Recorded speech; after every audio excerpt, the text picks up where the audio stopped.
gentlemen. This is Now Pompously go. Political.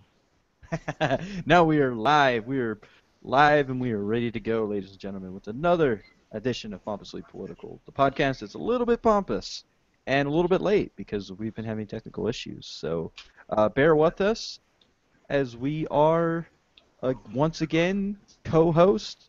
Of course, I'm Jimmy, who can't seem to get an intro to save his life, and You're stumbling all over those words. I'm co-host Scott. Hopefully, I'm a bit more eloquent tonight. yeah.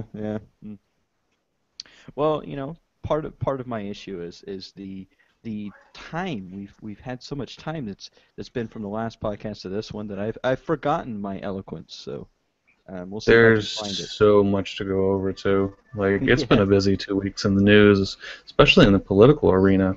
Have we even had a chance to talk about the new presidential candidates?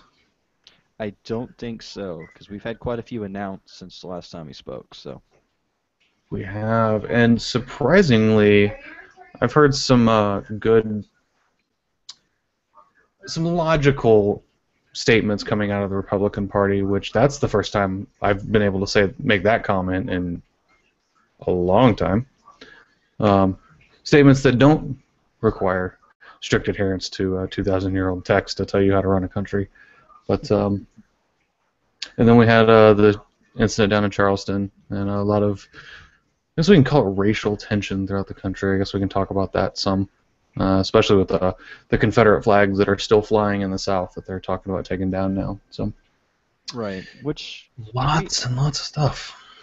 you know I we're I grew up a portion of my life in Virginia, and you're currently in Florida. So I would like to say that we've lived a fair amount of time, both of us below the Mason-Dixon line. So when it comes to understanding that issue, we kind of have a little bit to talk about on that.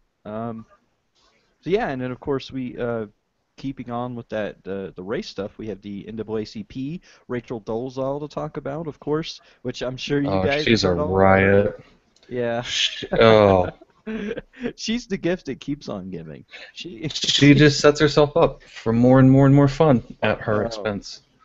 So, and then of course, a little bit of news on the TPP. We have that as well. Um, It's actually, you might have to look into that because I've been told that they denied the TPP, but then they passed a TAA, which is I the guess, stricter transatlantic. version of the. Yeah.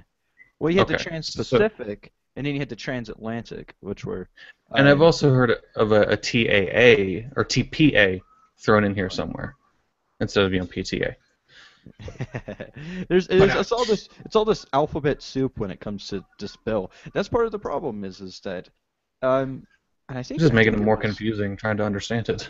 Right, and I think it was John Oliver that even pointed out that it's so boring, to the verbiage that they use with this Trans-Pacific, and we've talked about it, of course, with our good friend Eric, who came on and kind of enlightened us on it. And since then, there's been a lot of movement with it. Of course, with Elizabeth Warren and of course Bernie Sanders, who we'll talk about shortly. Um, Hmm. Coming out against the president in regards to TPP, TAA, TPA, and PAT, and all the other varieties of it out there. So, Indeed. So where do you want to start? Smorgasbord okay. tonight. Where do you want to go? I would, I love to eat my dessert before I eat my actual vegetables and dinner and stuff. Who am I kidding? I don't even like vegetables. Go straight for the ice cream. I want to talk about Rachel Dolezal because that's the thing that's just been blowing my mind since it came out. You know Obviously, what it's else will blow your mind? what? I've not been recording the audio to this the whole time. I just started. Oh, oh no, I we were had doing that so well. feeling that I was missing something. I was like, what is it? What is going on? And then I was like, well, I wonder how far in we are. And I looked over. I was like, oh, we're not recording. Okay, Oh wow. we're live, but we're not recording. So Right. Well, I mean, we can definitely pull the audio from the video. That's capable. We could do that, I'm sure. oh, it takes so much extra work, though. We'll see. I may do it. Oh, Anyways, but that's the dedication we have for you, ladies and gentlemen. But so Rachel Dolezal, it's the craziest thing. It's the craziest thing to start off with. First of all, if you are not if you've not listened to the news or seen a newspaper or a Twitter feed or even Facebook, if you haven't seen any of these things and you don't know who Rachel Dolezal is, she was the NAACP leader for the Spokane chapter, which a revelation came out by way of her parents that she is not black, that she is in fact white, and that she's been kind of living the lie Now, in her for decades. defense, nobody has asked for a paternity test out of these two random white people. Which, come on, it's ridiculous. How She, is that even your defense? right, Like, were right. they really, were your parents really that bad that whenever they come out and be like, wait, hey, I don't, I mean to stir any waters here, but you're white. No, you're not my parents. It's like, did you forget your childhood? Did I? It just blows my mind how she could say that. And then, well, are you black or are you African American or whatever they asked her, and don't understand the question. Right.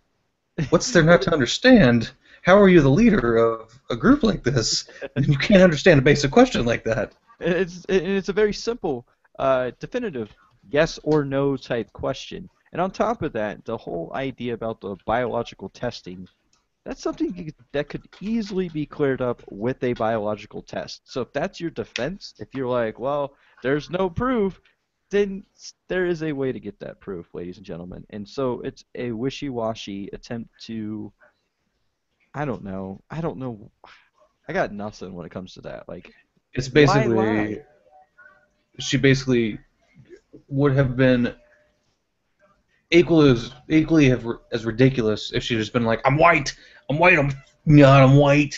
it would. It's basically what she said, only in different words. Right. Which, Which the crazy part about this is that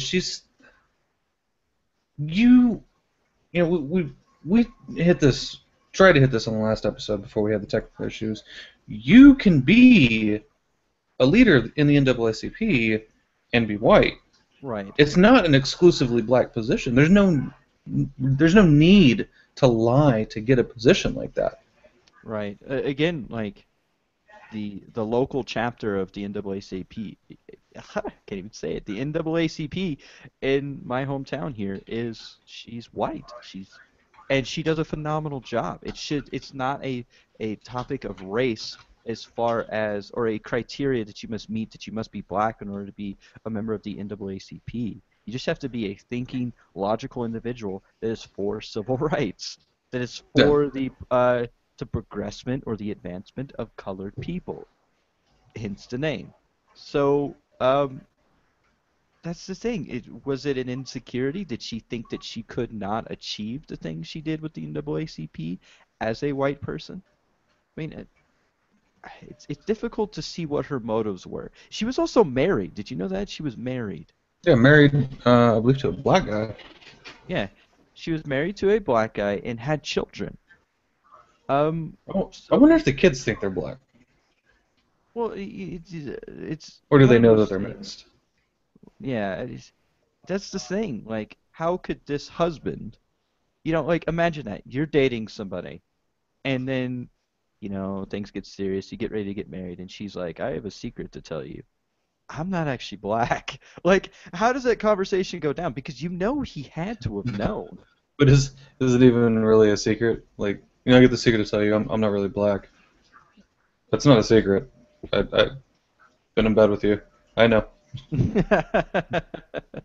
Thank you for finally trusting me to tell me this, but it's not I a was secret. wondering why you were putting 2 pounds of bronzer on every morning. Like, I don't get, and not only that, but of course, um, does does it portray itself as racism that this was her projection, her perspective of what a black person is? Is that in fact, does it portray racism? Just like kind of like the Tropic Thunder movie when Robert Downey Jr. played a black man. That was his stereotype of a black person, that character's stereotype of a black person. Is it Hmm. offensive then? Is it racist? clearly she did some good things with the NAACP and of course the hashtag Black Lives Matter, which there's a lot of politics you can get into that, but the fact is that she was facilitating and promoting. If you want to go into it that far, sure. I'm sure there's some feelings that are going to be hurt. There's going to be some let's outrage and internet activism or whatever the hell you want to call it. But really, it's entertaining. It's funny. I don't know that it's really that big of a deal. I mean, what did she really take from the black community? I mean, I think it's been kind of blown out of proportion because it's sensationalized, like everything is.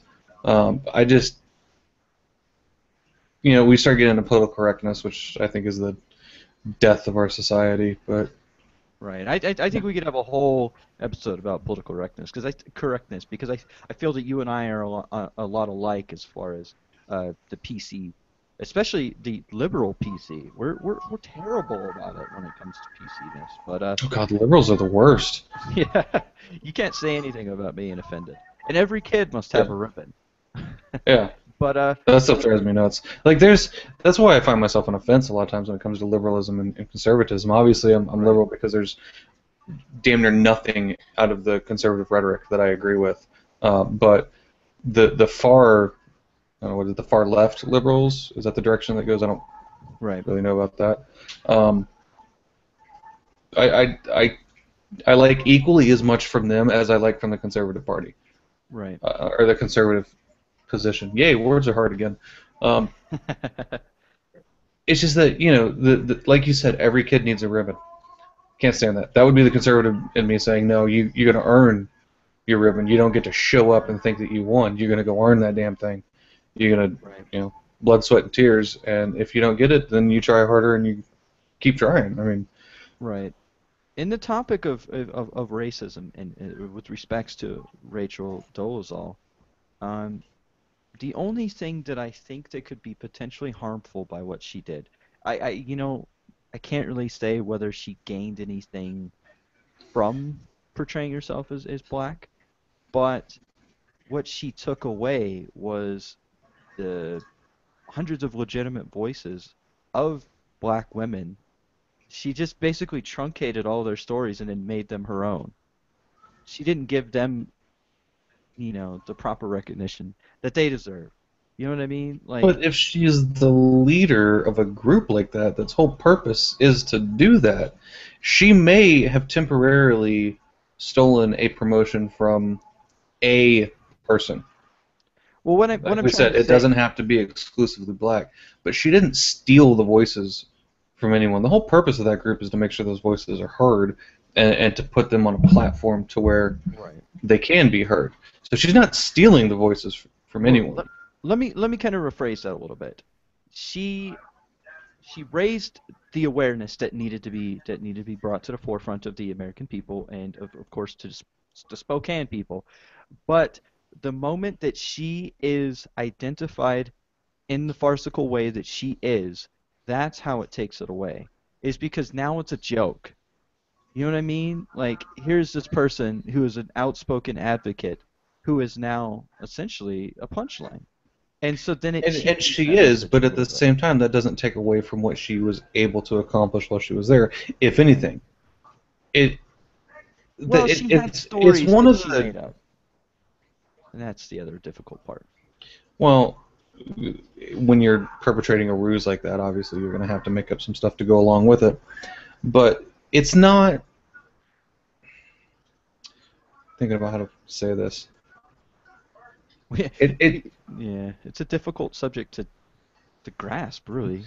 I'm gonna go with this angle just to throw it out there. I'm sure my wife will make me regret it.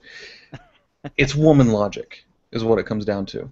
That if one thing happens, that immediately dismisses everything that's ever happened before. So if you are in a relationship with a woman and you go and cheat on her, after 15 years of being with her, you didn't love her for that 15 years. In her mind, everything that happened in that 15 years is just thrown out the door and dismissed, regardless of how genuine it is. And it's the same thing here. We're trying to throw out everything that she's done in the 10 years that she's been living this lie Obviously not the same. A better analogy would have been, had I been cheating the whole time, then that just dismisses the whole 15 years that we've been together, because it would have been a lie the whole time. But that doesn't dismiss what happens during that time. It may be built on a lie, but that doesn't make it a lie. That doesn't make it ineffective. She may have been a great force for good, a great force for some type of change. I don't know. I haven't looked into her that far. But to immediately dismiss the possibility that she could have done that is wrong. Well, yeah, but then, of course, we have the other person that's on the list of topics tonight, Brian Williams. Brian Williams was a phenomenal reporter slash journalist, whatever, and then was Mm-hmm. exposed and discredited for some of the stories that he had put forth. And so now to the point where you now have to question everything that Brian Williams has uh, put out there. And I feel that that's similar in Rachel Dolezal's case. Had she, obviously, of course, having such an intricate lie that she had to then make up stories, um, it then makes you wonder how much of it was real, how much of it was not. You know what I mean? It's the lie But is does it now bigger matter? than the overall message. The lie is bigger than the But does overall it message matter? now. I That's what don't I'm trying to know. get to. Is it doesn't matter as long as she was a force for good and there was positive change that came out of it. All this other stuff is just nonsense on the wayside. She's lost her job. She resigned for it. Right. Um, so she's not in that position anymore. I would be very curious, very interested in seeing what she actually was able to accomplish there. Did she grow the group? Did she provide the platform that she was supposed to provide? I mean, was she good at her job? Because if she was, this doesn't take away from how well she did her job. And Right. I'm not justifying what she did by any means. I'm just saying that we can't dismiss everything based off of just finding out that, oh, well, she was lying about who she was. Right. And and that's the difficult part about it is that we constantly want to believe in the good nature of people. Um, and then when something like this comes up, does the does the lack of truthfulness overshadow the good things that she was capable of or did? But And it I don't feels know if like if you're coming from that perspective, it feels like you're talking more on a personal level. Like, say you were a member of that NAACP group that she was leading, and that you feel personally harmed from what she has done. But are you really, or are you just trying to be harmed? Because the only person that really has any issues or any harm coming out of this is Rachel Dolezal herself. She obviously has some things she needs to work through to get back, I guess, on a steady mental plane where she can be comfortable with who she actually is. But right. to say that anybody else in that group that was just merely a bystander, and even if they benefited from some of the work that she did, to say that they're a victim and that they've been a hurt or whatever, it's a crock of shit. Just trying to get 15 minutes of fame.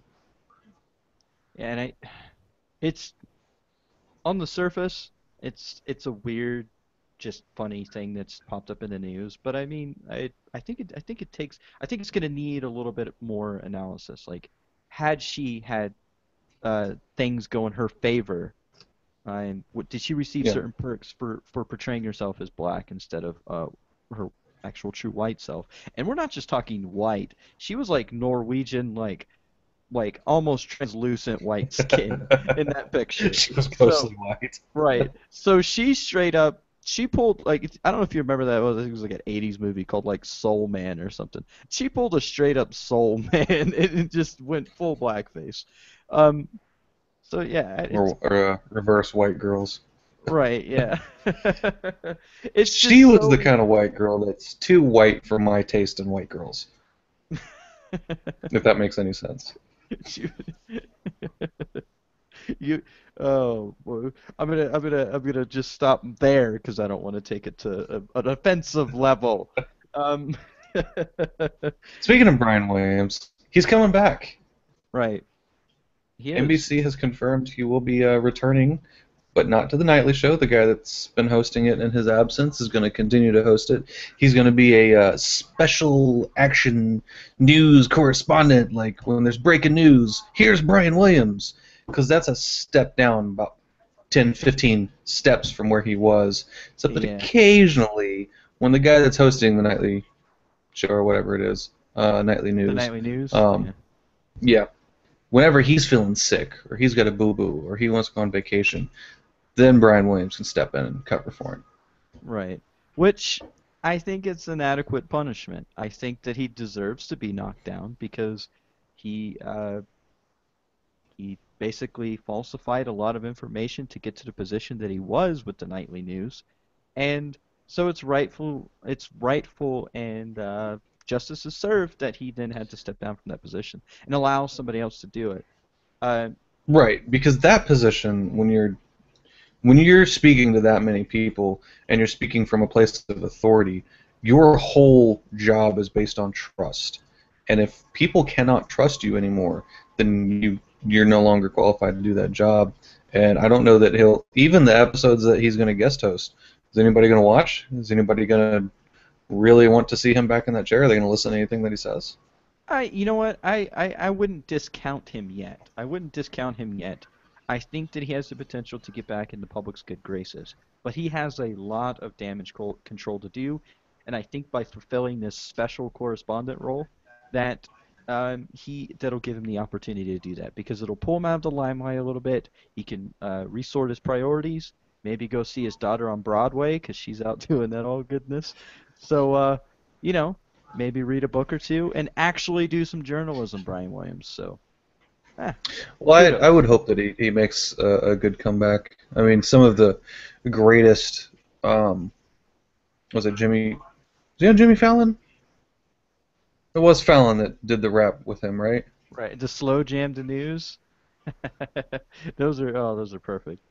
Yeah. Ladies and gentlemen, if you haven't slowed or heard the elegant sounds of slow jam in the news, my favorite is when they had the president and he called him the Barockness monster. That is that's the most perfect. No, no, not Slow Jam the News. I wasn't even a fan of that one. It was the rap remixes that he was doing. Oh, And okay, when I he know what you're came talking about. down and was in this persona, acting like he was just this big shot news guy, when I come down here past you, little people, then just making comments like that, totally in character. He nailed it the whole time.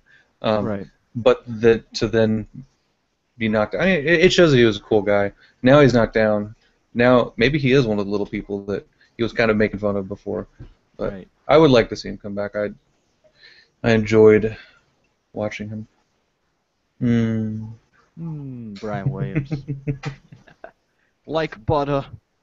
So, on the topic of, I think it's safe to say we can now move to those political candidates, because there's some big things. You obviously shocked me a little bit a little while ago, Scott, when you said that, and I quote, uh, Donald Trump has some valid points, and He I was does. completely taken aback by that. But after watching, I had to watch that thing like 4 times to get what the hell you were talking about, because I couldn't You see you through the have to crazy. So, dig, and I mean wading shoes and shovel and all. You've got to dig past the Trumpisms, past the salesmanship, and to really get through all that stuff to see what he's saying. And he made really valid points. And what it really came down to was that we put all these people in office that we know are retards, that do not need to be in those positions. They're making these decisions. They're not qualified to be making these decisions. They're not consulting with people who are qualified to be making these decisions. And what has happened is the state that we find our country in now. We have an education system that's busted. We have a deficit that we don't know how to get out of. We have this tax situation and the Trans-Pacific Partnership and the Transatlantic Alliance and whatever, all this stuff going on with a bunch of people that are negotiating that have no idea what they're actually negotiating, and they're screwing us over. So his whole premise for his announcement was stop putting in these guys that don't know what they're doing. Put in me. I'm worth $9 billion. I obviously know how to handle these issues. I'll fix the country. Doesn't mean he's going to get my vote, but he made some very valid points. I agree with him if that's indeed I of course got a completely Part different of your message. soul just died. Right. I agree with him up until the point where he says that he would be the guy that's Yeah. disqualified. Oh, it's listening to Trump, listening to Trump ramble on through that speech was like your racist grandpa or racist uncle that he peppers in a little bit of wisdom every once in a while to where you go, that makes sense, but then it's layered with this thick, like ignorant, racist, like just I like the Chinese, they're good nonsense. people. I like the Yeah. Mexicans, they're good people. They're rapists, but they're good people. Yeah. And then he just was toting how much money he has, boasting about how he was a billionaire and all this stuff, and that he's financing his whole election. Which is, I think, if you are a billionaire, you should finance your own election. Don't go for financial contributions. Just do it, man. Uh, It was also yeah, really nice to hear him point out how the other Republican candidates are going to him and begging for money. right. That was just straight throwing them under the bus. Um, but is he, even though he talks a little bit of sense through all those Trumpisms, is he a viable candidate? I don't think so. And I would be interested. I don't know. I would like to see him maybe one term. Let's give him one term, see what he can do. Mm, Maybe ooh, just because the memoirs that are going to come out from his chief of staff and his uh, speechwriters of nightmares that they're going to go through for 4 years trying to tell that man what he needs to and needs to not say would cha- be it chapter would one. almost be worth it. Here's how the first couple of sentences of chapter one of that book would go. The president, Mr. Trump, pulled his balls out and laid them on the table for Putin to see and compare with his own, and that this is how a real man conducts business. Like that's what would happen. But you're asking a lot for that first term, Scott. What this is the world that I would imagine if Trump became president. Remember, if you're of our age and demographic, which I hope most of you probably are, but if you remember in the second Back to the Future when Marty McFly went back to his own present time and something wasn't quite right, and come to find out Biff, his uncle or whatever, the douchebag guy, had become like the president. That's what I imagine the world would be like. It's just yeah, and that's why I could never allow that, man. It would be a good social experiment, but I don't know if I want to take that risk. He does. The only way I could see justifying that is that, and it goes back to some of the points that he made, is that he does know who the industry experts are. He obviously, if he's worth 8 point whatever billion dollars, he knows how to find the experts and talk to them, and he knows which advice to take. That in itself is what the president needs to be doing.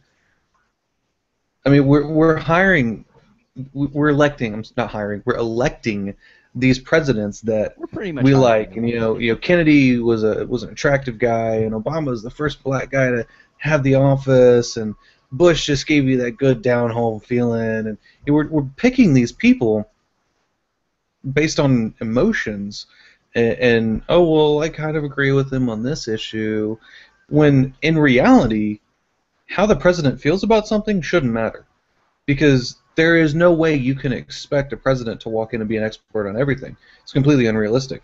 The president needs to be an expert on talking to people and talking to the experts and then making a decision based off of the information that he's given.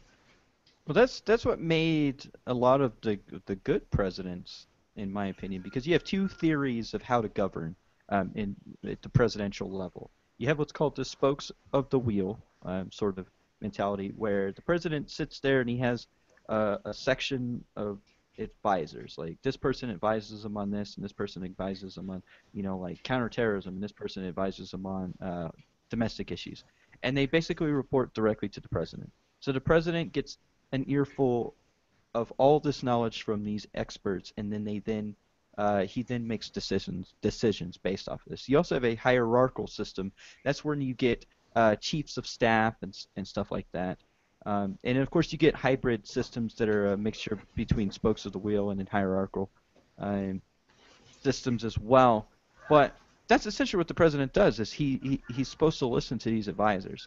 Do I think Trump could potentially appoint people that would be good advisors, and therefore he could govern effectively? Possibly. The problem that I find with him is that he is number one. He's never held a public office whatsoever, and to go from His life is a public office. not quite. And the reason why it's different is that um, it's it's one thing to manage a series of hotel chains and buildings, okay? It's another thing to manage an entire structured system that has diverse demographics of people that you now have to encompass all of them. Mitt Romney, of course, had that 47% comment, where 47% of the people he wasn't worried about because they were going to vote for him type thing. The thing is, the president has to maximize the most uh, maximize how to put it maximize the most effective policies to match the most people. And I don't know if Trump could efficiently do that, not having experience holding public office. So I don't know. I don't know. And number one, just imagine we had the As problems. The problems we had with George Bush was that he could. One of the things is he could not eloquently speak diplomatically with different countries. Imagine that with Donald Trump. Like I kidding about him putting his balls at the table with Putin. Like that's a reality with that guy. yeah, that probably actually happened. But it's more that as closely tied as business is with government now, he obviously, even mentioned in the comments that the other candidates are coming to him begging for money. He obviously has had some dealings with this. He has had some of the backroom interactions, and he knows how the system works. I would imagine that high-level business, CEOs and things like that, especially the ultra-successful ones, that's very similar to, running the country. Because effectively you're handling large sums of money. Decisions that you make are affecting tens of thousands of people, and there's a lot of responsibility that comes with that. You're just magnifying that. You're still making similar types of decisions. You're still handling them in a very similar kind of way. It's just now instead of 100,000 people, it's 300 million people. So obviously it's a grander scale. It's just I don't know that it's really that different. That just because he hasn't held public office, he's only been a CEO, that you can really say, well, he's only been a CEO. I mean, that's still pretty substantial, especially when we're talking about somebody who has built from the ground up. Like 4 times he's filed bankruptcy and come back every single time, to be worth 8 point something billion now. Yeah, I mean, The guy's doing something right. You make valid points. You make valid points. Maybe I'll hold my opinions until we start seeing at least the GOP debates, and we see how he is on footing with these other candidates in the same room. I'm fully expecting him to get slaughtered because he's going to put his foot in his mouth so many times. But I also expect that he's going to come back with a lot of stuff that, again, a part of my soul is going to die to say this because we are talking about Donald Trump. A lot of stuff that America needs to hear. Tough love is what I think is going to come out of him, and I think that that's really where we need to start going. We need to start pushing away from this hand-holding BS that's getting us in trouble. Like we said, everybody getting a trophy. That's got to stop. And if we were going to push away from that, I think from the Republican side, again, I'm still not voting Republican, but from the Republican side, right now he's the best candidate to do that. He's also the one that I've heard quote God the least. I think he's only quoted it once or twice. So. Yeah. But I don't know, man. I don't know. Like I said, part of my soul's dying to have this conversation. Man, when you said it, like when you said it, he makes some valid points. Like I almost spit my Cheerios out when I read that. I was like, oh my, really? What? What? No, Scott, don't say it. Don't say it ain't so, Scott. And that was kind of my reaction. And then, of course, knowing that you're a logical, rational, thinking human being, I was like, okay, I'll give it a couple of listens. And I see where he's hitting those marks for you. I just, and maybe I'm in denial. Maybe I'm having trouble You haven't getting gotten over that it's Trump. right. I haven't gotten over that yet. It's I You're just waiting on him to walk up to Obama and go, "You're fired." Right, yeah. Just knock over the papers, knock the papers off the president's desk, and then put a statue, like a Trump statue, right on the middle of it. And he's like, "I claim this is mine." Speaking of candidates that are surprising us, Scott, um, it's no question in my mind that I think Bernie Sanders is an amazing individual. I didn't think that he was quite as viable as a candidate as Hillary Clinton. I even to the point where I had a passionate debate with some friends of mine over this, and I'm happy. I'm pleasantly surprised that I'm being proven wrong. He's not only shown that he has the chops to be quote unquote presidential, but his policies are resonating with people at a lot deeper way than I imagined. He's drawing in crowds at his rallies, and it's really it's interesting to see. I kind of had to pull my foot out of my mouth and admit that I was wrong to my friends, like that. Hey, he's actually doing some stuff. So His response to the incidents in Charleston, um, they were spot on. They were eloquent. They were presidential. They hit every nerve that needed to be hit, and which is the perfect amount of sensitivity. And any doubt that I had prior to um, that announcement that maybe Bernie Sanders was maybe it was a little crazy or whatever, it was gone. He proved in that statement, which I have it right here, that he is more than qualified for this position. He has the know-how. He knows how to handle people, which we can debate on how good of a trait that is based on the conversation we just had. But to read this real quick from Bernie Sanders, the Charleston church killings are a tragic reminder of the ugly stain of racism that still taints our nation. This senseless violence fills me with outrage, disgust, and a deep, deep sadness. The hateful killing of 9 people praying inside a church is a horrific reminder that, while we have made significant progress in advancing civil rights in this country, we are far from eradicating racism. Our thoughts and prayers are with the families and their congregation. damn, ladies and gentlemen, I you know I have a lot of good vibes being thrown away towards Bernie Sanders. He's turned me. I was kind of being pragmatic and kind of going for the Hillary vote just simply because she's the least of She's all the she's evils. the bigger name, Right. and that's debatable as hell. Is in my opinion, She has obviously, done nothing this year but prove that she is just as corrupt as everybody else that's out there. which is Every ounce of trust that I had in Hillary going into this, um, the good faith that she had, I guess, gathered coming up to this point has been completely destroyed this entire year. which Like is why at I this point, think I have zero faith in her. yeah, which is why I think that Bernie Sanders is resonating with the Democratic base. Uh, I think that he could do really well and possibly secure the nomination for the Democratic Party if he can pull in those Hillary moderates. He is struggling with the female vote, and obviously it's because, He's an old white guy. yeah.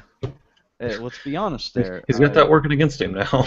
Right, but he is pulling together our college age vote demographic, a lot of the same that helped get President Obama elected. He's also pulling in minorities, so I think that the last piece of the puzzle that he needs to secure that nomination is to get the Hillary ah, I can't even talk today. Words are hard today, Scott. The Hillary moderates. He needs to pull those in. And then I think that once he can do that, if he can effectively stamp out and brand Hillary as the corrupt individual she is portrayed now, then I think that he stands a real chance. Now, the other aspect of this is how much of it how much of the stuff that Hillary is going through is a byproduct of partisan politics, trying to slant her name early, so then that way she's less viable later on. Because the GOP does legitimately fear her as a competition. You know what I mean? Like I do, but they see her as a viable candidate. And so because of that, and they don't like look at how many eggs are in the Republican basket right now. The GOP has like 12 people running on their side. The Democrats have three total right now. Um, and who's Hillary, the of course, was third? the most viable in the beginning. The third was what was his name? Uh, I can't remember his name. Uh, I'm pretty sure he's a New England senator. Um, but he's also a moderate as well, Uh, moderate Democrat. I'll have to come back and find that name on there. But I know there's at least three that are going for the Democratic ticket. He well, announced like right after Hillary. we've also had Jeb Bush has announced since our last episode, Right. Which, because what America needs is another Bush in the White House. well, especially he stumbled with the immediate stupid response in regards to the war in Iraq. Would he, knowing what he knows now, would he have gone in? Okay, simple question. The answer is no, I wouldn't have gone in. But he was like, yeah, I totally would have gone in. Yeah. Right there, you just proved that you are not capable of running. It proved that he's the third iteration of what we're tired of. The Right. same stupid. I really don't even know the word to describe it. Just the Bushisms. Well, that's not what God told me, so we're gonna go to Iraq again because God Right. wants us there. That ignorant bullshit that has gotten us into, well, the situation that we're in now. Right. Which on that topic, I don't want to take away from the Jeb Bush, but on the topic of the war in Iraq, we also had Donald Rumsfeld, who's not running for president, but he did finally admit that he was wrong in regards to the war in Iraq. Wow, if we had like a parade music and Right. stuff to play right now, I would totally be playing that. He basically said that he had doubts going into the war in Iraq, which contradicts everything he said leading up to the war and also after, Hmm. when faced with criticism in regards to going to Iraq in the first place. Um, but now he's coming out. He's singing a different tune. He's distancing himself from President Bush and the policies that he helped form, and he's saying we got it wrong. It was a bad idea. Well, make no mistake, it is election season. People are announcing, as we've been talking about. This isn't just his conscience is eating at him. This is a political play. He's Oh, going to announce his support for somebody, and it's not going to be Bush because he's distancing himself from Bush. right, for sure. And I foresee that as well. It's just it's interesting to see somebody that was so adamant democracy in the Middle East is going to work. Now he's saying that it's pretty much impossible and impractical to think that it's going to work. He said that organizations like Al Qaeda could be defeated. He's now singing a different tune. He's taking a more pragmatic approach to it. He was adamant that the weapons of mass destructions existed. And now he's saying, well, you know what, we had some bad intel, sort of thing. They So, can be defeated, right, just not using the strategy that we were using. right, which I think we're kind of trying, we're figuring it out. We're figuring it out that we need a new stuff, new tactic. Yeah. Um, yeah, Well, you there's can only beat your head against the wall so many times with a failed tactic before you realize you should probably, you know, there's a good analogy there. It's just not there. But before we go too far away from Jeb Bush, let's draw back to him with his Florida okay. law in 2001 or whatever it is, where he came out and was stating that he felt that women who were having sex or were having pregnancies outside of marriage deserved to be basically deserved to be publicly shamed. Right. For you Game of Thrones watchers, Jeb Bush is your candidate. uh, shame. That's Shame. horrible. Um, Uh, yeah. He he also did. he's also a climate denier. That's the other thing that I don't like about him. He's a climate denier, climate change denier. That's what I meant. Yeah. Terrible. That that should have been enough right there. Just those three factors to immediately discredit him. There's no way he should go any further than where he's at now, knowing those three things, unless he makes substantial backtracking on all of them. Are Um, you alluding to the evolve on that stance sort of thing that the president did when it came towards gay rights? Did he evolve during was it the 2012 when he was up for re-election? He evolved on the issue of same-sex marriage. I thought that was hmm, interesting. I didn't notice that. Speaking of evolution, it's not on the list. I actually forgot to put it in our list. Did you read the article about the Holocene extinction? That we That we started the Earth's sixth major extinction event 40 years ago? Yes, eminent scientists, prominent scientists within the field are now projecting us to be in our sixth extinction event. The difference between all five of them leading up until now is that we have the ability to um, reverse and save ourselves in this extinction. And the other difference is that a lot of this we caused. Like there's substantial evidence to show that we did this to ourselves. Right. Which is why we can then fix it. And of course, leading into that, the Pope came out in favor of doing something about the environment. He believes that global warming is a man-made sort of problem, and that is good Catholics should they need to care about the environment as be good stewards of the environment is I believe is what he said in there. So if the Good, Pope is telling you you need to get your stuff together, you should probably, you know, you know, come on. good, good. Now let's go talk to him about the condom thing. And because if the extinction event doesn't get us, the overpopulation's going to. Oh, for sure. Now if we could just yeah, if we can get him on board with that, then we'd be golden. Um, but yeah, I think it's terrifying to know that I can't remember where I read it at, but they were saying that um, within the next couple of generations, it's going to be harder and harder and harder. That life uh, for our grandkids and our grandkids is not going to be as easy as it is for us right now. And I that's believe it. scary. That's scary to think about. Um, if you're one of those people that believes in the legacy of your family, the prosperity of your family, it's greatly threatened by a small minority of people that choose to believe that climate change is not a legitimate problem.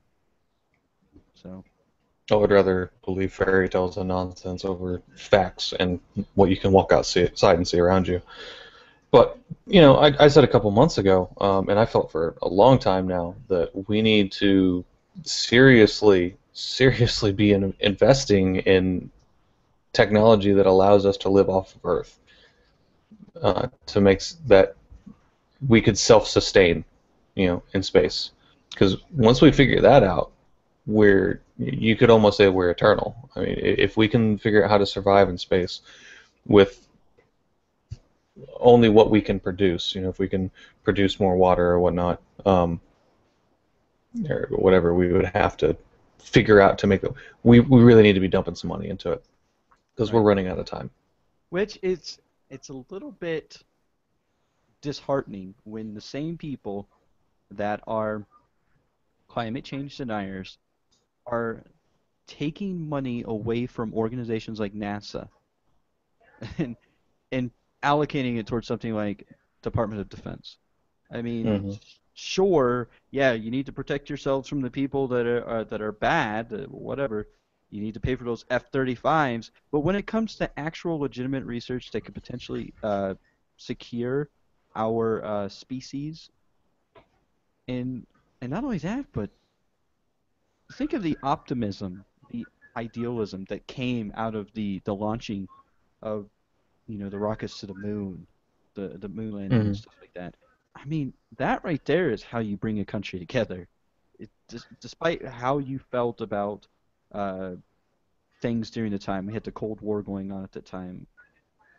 That's the sort of thing that people gravitated towards. Russians, Americans, all of us were so excited about going to space and exploring it, and we've kind of gotten And away from that. it's not just that. I mean, there's the whole national identity that if we really want to progress and survive as a species, national identity is going to have to go away. There's going to have to be either no governments, which is impossible because we're too dominant of a species to not be governed in some way, or there's going to have to be a single government throughout the world that you know handles these disputes between the borders or whatever. It would do away with a lot of the border disputes that we're having, and it would allow us to actually focus on stuff that's important instead of this meaningless skirmishes over who you pray to or where you think your boundary lines are drawn on your property. It's retarded. All of it is in the grand scheme of things. Sure, they make you feel good personally, but to the tune of 7.3 billion people, there's more important things. Totally agree, man. Totally agree. Let's go to the let's go beyond the moon, ladies and gentlemen. Let's go out there. Ah, if many of you know, Scott definitely knows. I am a fan of Star Trek, and I would love to see that sort of thing become a reality. And we've theoretically we figured it out. We figured out warp drive. We figured out how to travel 40 light years in a couple of days. We know how to do it now. We can travel faster than the speed of light. We need the technology. We need the investment to do it. Right. And people like Elon Musk and even Sir Richard Branson are on that forefront. We just need to fund things like NASA and get them going. SpaceX can't do it alone. Virgin Galactic can't do it alone. We need to all be a part of this. Doesn't matter if you're Russian, Chinese, German, American. Two of the wealthiest people in the world still don't have enough money to do everything that needs to be done to make this happen. You know what, Donald Trump? With those billions of dollars, if you were to fund NASA with it, my friend, I might consider giving you that one term in the White House. Just saying. Donate half of your personal wealth, Donald Trump, to NASA, to scientific research, to survival in space. I'll vote for you. And that nappy-ass toupee you got, I want you to donate that to science so we can figure out what you made that out of, because that's just the weirdest thing I've ever seen. All right, well, we didn't even get through the topic we wanted to discuss, or we didn't complete the list. There was so much stuff this week, and we are out of time. Yeah, we're behind, ladies and gentlemen, and that's what happens when we are struggling technically, or technologically. Yeah, that's the word I'm looking for. So yeah, that's why we need to fund science, ladies and gentlemen. So Pompously Political. So Jimmy can get a better computer. Invest in my science, ladies and gentlemen. So yeah, with that, ladies, I said like ladies and gentlemen like 5 times. So with that, everyone. Ladies and gentlemen. Ladies and gentlemen. Ladies and gentlemen. With that, everyone. Be sure to check us out on the Twitter page.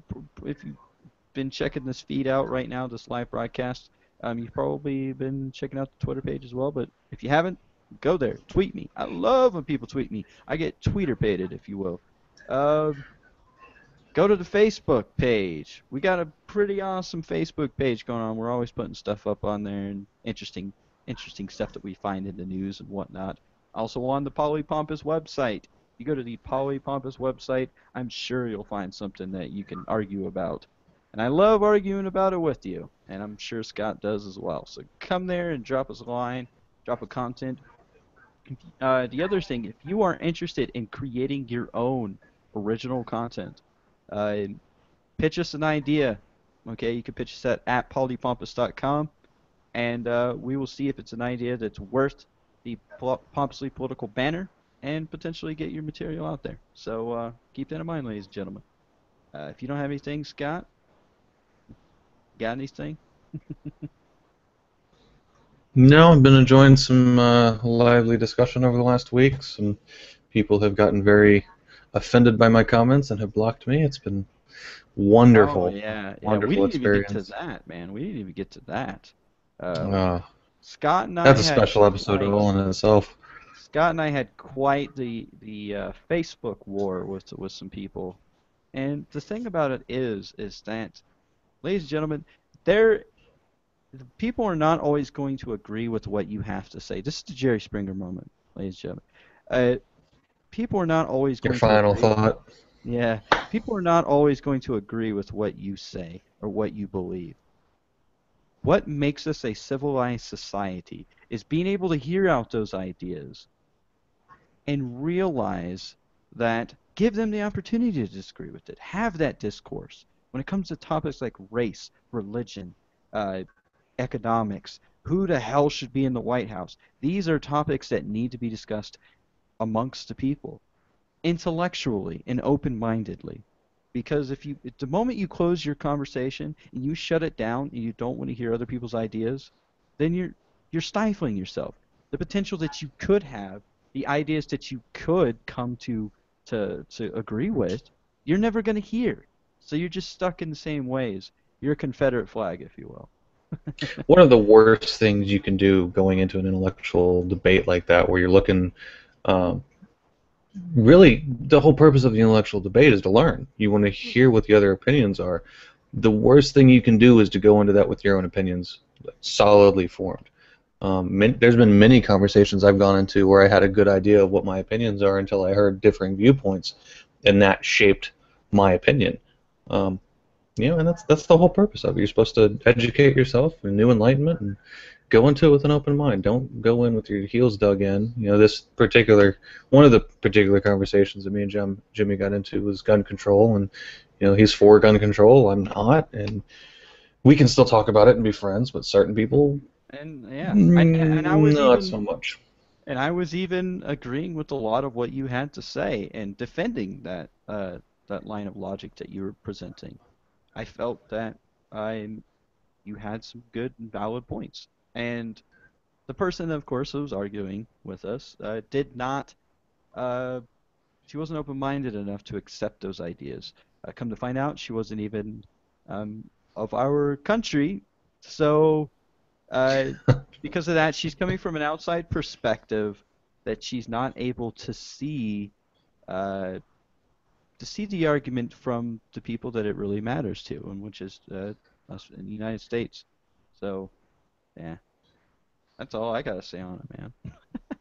There were a couple points that, like, I actually asked her why she was so interested in it, and there were some people that chimed in that said I was very disrespectful for asking a question like that, and that it was ignorant of me to ask that. But I was genuinely concerned, like not concerned, but genuinely interested. Like, what is it about our policies that make you as a foreigner so interested in our policies? Like, I'm not saying that condescending at all. Like, I literally seriously want to know. Right. But You were of trying course, to that have wasn't an taken intellect. well. You were So. trying to open the dialogue in such a way that you could understand her perspective, why she cared about this issue, and why she felt the way she did about the issue. And she wasn't Yeah. willing to hear that from our side of things, our perspective. So, and that's not And what then we're she about. blocked me. That was fun. Yeah, that's not what we're about, ladies and gentlemen, with Pompously Political. I may not agree with your ideas. Scott may not agree with your ideas. Sometimes Scott and I don't agree on things as well. In fact, that happens quite It's rare, frequently. but we get there. No, we agree on more than we disagree on. Yeah. It's because we're intellectual people, Scott. We have brains, and so because of that, we can have the discourse and then come to some sort of compromise in our our belief structures. So yeah, do that, ladies and gentlemen. That's what we got for you. Visit our website, Yes. polypompous.com. Yeah. With Indeed. that, All right. Well, that's it. cool. Have a week, ladies and gentlemen. Take care. Keep thinking.